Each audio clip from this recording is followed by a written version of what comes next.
দেখুন, সুন্দর এই গ্লাসগুলো ভাঙছে না। এখানকার কর্মীরাও এমন অনুভব করেন, নিরাপদ এবং আত্মবিশ্বাসী।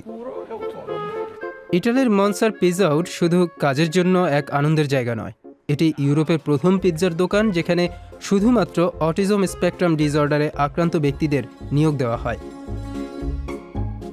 নিকো আকাম্পোরা এটি প্রতিষ্ঠা করেছিলেন। আমাদের এক ছেলের অটিজম আছে। যখন প্রথম তার এই রোগটি নির্ণয় করা হয়, তখন আমাদের পৃথিবী ভেঙে পড়েছিল। এক রাতে আমি আমার স্ত্রীকে ঘুম থেকে জাগিয়ে বলেছিলাম, স্টেফানিয়া, আমাদের এমন একটি রেস্তোরাঁ শুরু করতে হবে যেখানে অটিজম আক্রান্ত তরুণেরা কাজ করবে। সে তখন আমাকে বলেছিল, আবার ঘুমাও, তুমি তো একটা ডিমও সিদ্ধ করতে পারো না। যাত্রা শুরুটা এভাবেই হয়েছিল। পিৎজা আউটের প্রথম পিৎজা 2021 সালে তৈরি করা হয়েছিল। এখন দুটি রেস্টুরেন্ট আছে যেখানে 41 জন অটিজম আক্রান্ত ব্যক্তি কাজ করেন। লরেনজো বোনাচিনা কয়েক বছর আগে সেখানে ওয়েটার হিসেবে কাজ শুরু করেছিলেন। পিৎজা আউট আমার জীবন পুরোপুরি বদলে দিয়েছে। আগে আমি একটি প্রতিবন্ধী কেন্দ্রে ছিলাম, কিন্তু এখানে আমি সত্যিকার অর্থে উন্নতি করেছি। প্রবেশনকাল ছিল 2 বছর। প্রথমে আমি সত্যিই জানতাম না অতিথিদের সাথে কিভাবে আচরণ করতে হয়। এখন আমি সম্পূর্ণ ভিন্ন মানুষ।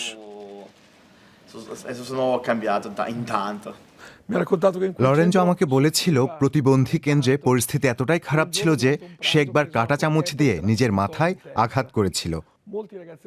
অটিজম আক্রান্ত অনেক মানুষ যখন চাপ অনুভব করেন, তখন নিজেদের আঘাত করেন। লরেঞ্জো একজন দারুণ মানুষ এবং সে একজন দুর্দান্ত ওয়েটার হয়ে উঠেছে।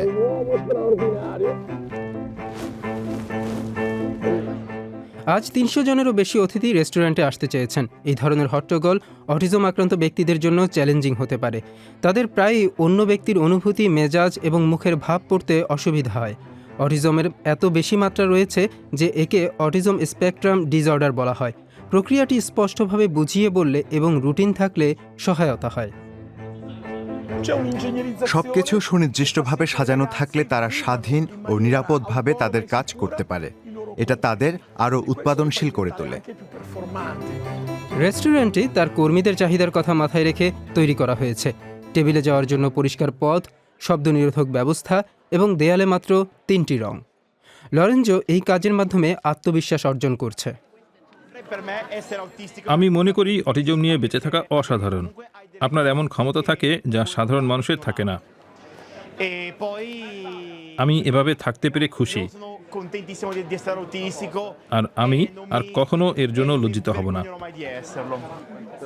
লরেঞ্জো যখন অর্ডার নেয় তখন সে তার সবচেয়ে বড় দক্ষতাটি দেখাতে পারে। আপনি কি আমাকে তার জন্ম তারিখ বলতে পারবেন? 2022 সালের 19 জুলাই। 19 জুলাই 2022। সেদিন মঙ্গলবার ছিল।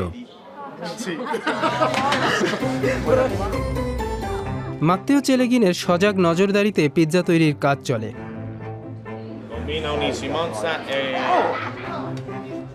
কনভেয়ার বেল্ট সহ একটি বিশেষ ওভেন থাকায় পিৎজা কখনো পড়ে না, তবে তারপরও কাজটি চাপের বলে জানান মাত্তেও।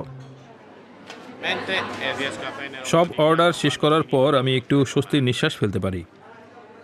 কিন্তু আমাদের পিৎজা যে এত জনপ্রিয় হয়ে উঠেছে তা সত্যিই অবাক করার মতো।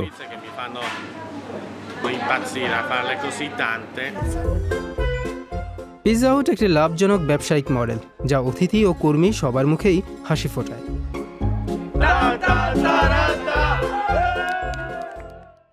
প্রিয় দর্শক, কেমন লাগলো আমাদের প্রতিবেদনটি? আপনাদের জন্য আরো 2টি প্রতিবেদন রয়েছে এখানে। ভালো লাগলে বন্ধুদের সঙ্গে শেয়ার করতে আর আমাদের সাবস্ক্রাইব করতে ভুলবেন না কিন্তু।